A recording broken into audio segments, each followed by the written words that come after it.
Thank you for joining us. I'm Kyle Clark. And I'm Jennifer Meckles. A fire in Clear Creek County is dying down tonight with the help of cooler weather, even a little rain. Tonight, the western end fire is 25% contained. Let me show you what it looked like for people headed up to the mountains along I-70 today. The fire was right there next to the interstate near the Georgetown exit. 9 News reporter Ria Jha is there tonight with what we've learned about this fire.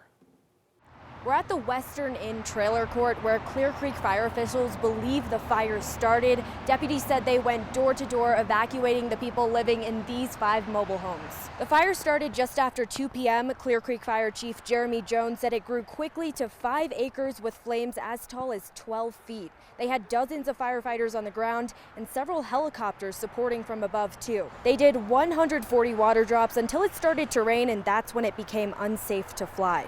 Although the moisture from the rain is good, Chief Jones said it actually won't help that much. Our fuel moistures are really low. So in order for us to get up to kind of the baseline for fuel moisture, we need this for about 43 days straight. That's kind of how dry we are. It's deceptive. Because the helicopters were picking up water from the creek, first responders shut down parts of Highway 40 off of I-70, causing a lot of traffic in the area. Clear Creek Sheriff Matthew Harris said on a Friday, while people are trying to get up to the mountains, this was not ideal. To fight a fire in this county with this traffic on this weekend, you know, and it takes a lot of work. Probably couldn't have been a worse time, right? You know, except it were a holiday weekend. Fire officials are still investigating the cause, but they believe it was due to a mechanical failure on a vehicle here in the trailer park.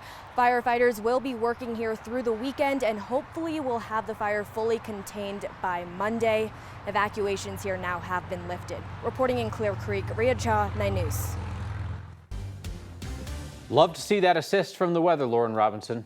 Yeah, and hopefully more rain over the next few days will continue to help out because we do still have several more rounds in store, and that's going to be along with much cooler weather. But as we take a look at our live radar, we do still have some really strong storms just lingering very slowly, pushing their way across the eastern plains. Now areas like Sterling and Holyoke finally starting to dry out, but you can see those heavier downpours have now pushed their way southward of Ray and then along the Kansas-Nebraska border here as well. So we do have several severe thunderstorm warnings continuing to last into the overnight hours, and we're going to continue to watch for this storm to be pretty large, at least until midnight or so. Now, as we take a look at what we're expecting through the day tomorrow, we will be seeing more scattered showers and storms for our Saturday, Sunday, and even into Monday. But the bigger issue will be the cooler temperatures. That's what you're going to notice when you're stepping out of the door tomorrow, and those highs are maxing out in the middle 80s. We're going to see those highs in the 70s for our Sunday afternoon. I'll have details on all of that, plus the rebound in my 7-day forecast just ahead.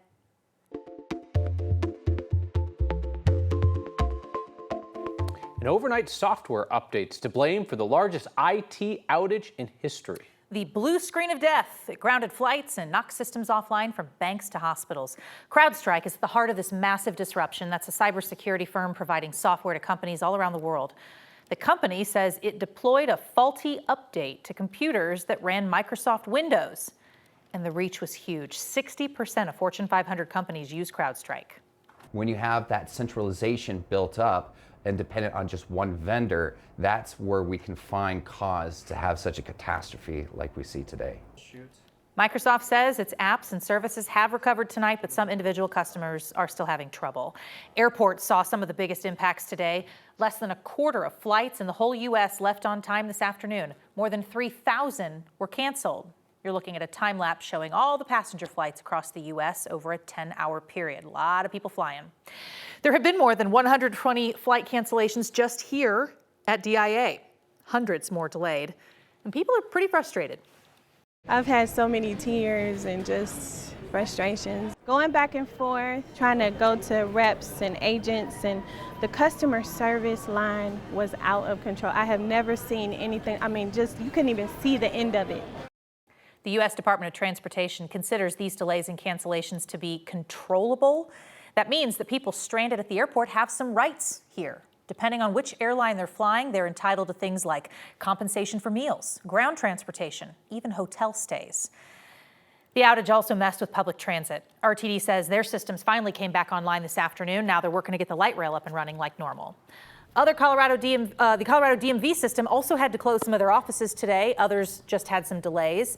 As of midday, some of the DMVs were still struggling through problems. We're trying to get a status check on those. We have not yet heard back. You can find the very latest on updates about this massive outage. Look for those on the 9 News app. That's free to download. Congresswoman Sheila Jackson Lee has died. The Democrat from Texas announced last month that she was diagnosed with pancreatic cancer. She'd represented Houston for 3 decades, outspoken advocate for Black Americans, an early opponent of the Iraq War, a progressive voice on a variety of issues. Sheila Jackson Lee was 74. President Biden's family is now talking about him putting an end to his re-election bid, according to NBC News. Those sources say the family members have discussed how Biden would want to end his re-election bid on his own timeline. They're considering the impact of the campaign on his health, his family, and the stability of the country. At least a dozen more congressional Democrats came forward in the last 24 hours to say that Biden needs to step down out of the race. Now, more than 10% of the House and Senate Democrats have said they want another candidate at the top of the ticket. This morning, Biden's campaign manager conceded they've had a tough couple of weeks, but they insist he's staying in the race.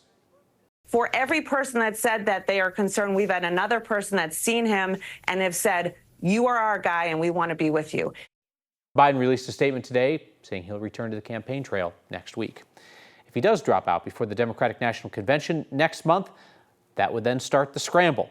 Anyone who wants to be nominated has to get 300 signatures from delegates with no more than 50 from any one state. There's no doubt that Vice President Kamala Harris would be nominated. Others could be nominated as well in a contested convention. Colorado's 72 delegates would not automatically be committed to Harris, as they are currently bound to Biden. If for whatever reason he chooses not to run and he's made clear he's staying in this race, our delegates would, of course, look to his guidance and his support for any other candidate should he choose to provide it, especially Vice President Harris, and weigh that decision pretty seriously. Of course, it'd be great to speak with one voice, but every delegate is, of course, their own person with their own concerns for this country.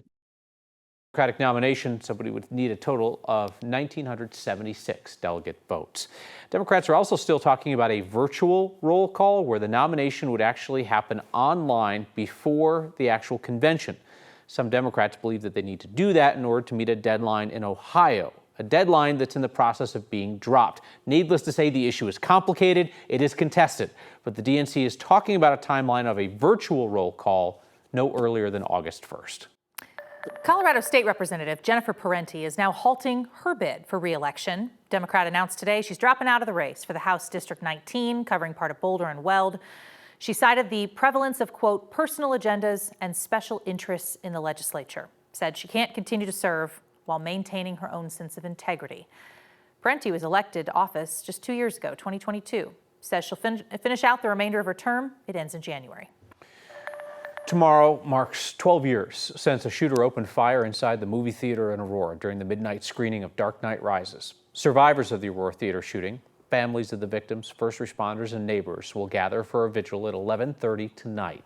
It happens at the same time each year at the 720 Memorial at the Aurora Waterwise Garden. This is video from last year's gathering. There are 70 white cranes at the park representing those who were hurt in the shooting in 2012, and there are clear and silver cranes for the 13 souls lost, including an unborn child. So today, they're just little plants growing in shipping containers. Soon, hopefully, they will take root in Colorado's forests. Very non-traditional start for hundreds of baby trees meant to reforest some areas burned by wildfire. So this is our vertical hydroponic farm. Inside these 4 walls, Our grow walls can hold about 4,000 plants. is a farm in Colorado. Our containers are completely climate controlled. So everything starts in our seedling area. Just not your grandpa's farm. Just like dirt farming has changed over the years from, actual people driving tractors to autonomous tractors, same concept for indoor agriculture. We're just able to do it inside of a smaller space. On the list of plants under Nick Brooks' watch, some teeny tiny They are just little babies. baby blue spruce trees. These are Colorado blue spruce trees. There's a few different reasons why we chose those. They're fast growing, they're very hardy, and they're native to Colorado, which is the most important part for us. Nick works for Sedalia-based Farmbox Foods, growing plants, mostly food, in hydroponic container farms all around the world. Their newest partner, their Sedalia neighbor, Core Electric Cooperative. Our wildfire mitigation plan is a huge part of our business and how we are operating for our members. And another layer of that is how do we reforest the forest once there is an issue and keep our forests healthy. Core invested about $200,000 for a 3-year pilot project with Farmbox, and together they're now looking for the best place to plant these trees in wildfire burn scars. We just know that wildfires are just so prominent that we will be impacted, and we want to be prepared and be able to help out our communities. Nick dreams of the day these tiny little trees. Our nature is what makes Colorado, Colorado. So our forests, our mountains, our lakes, and our trees Could grow into a full forest, all started right here under his watch. So to have an opportunity to not just grow food for people, but also an opportunity to grow things that better my community is really, really valuable. They're not just growing these little trees, it's kind of like a tree lab in there. Farmbox and Core brought CSU Spur into this project to help run experiments. They're looking for the best growing conditions. This is wild. Nick tells me that whole container full of plants, hundreds of them, only uses 4 gallons of water a day. That's wild. There must be like no evaporation in there. It's got to be very, very controlled for that to work. Recycling it and using it over and over again. That's so interesting.